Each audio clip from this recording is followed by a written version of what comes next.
السلام علیکم ورحمۃ اللہ وبرکاتہ۔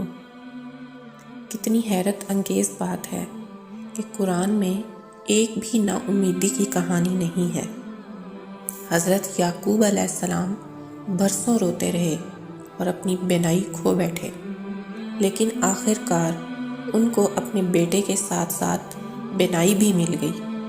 حضرت زکریا علیہ السلام کو بڑھاپے تک کوئی اولاد نہ ہوئی، لیکن ان کی دعا قبول ہوئی اور اللہ تعالیٰ نے انہیں اولاد عطا فرمائی کہ وہ خود حیران ہو گئے۔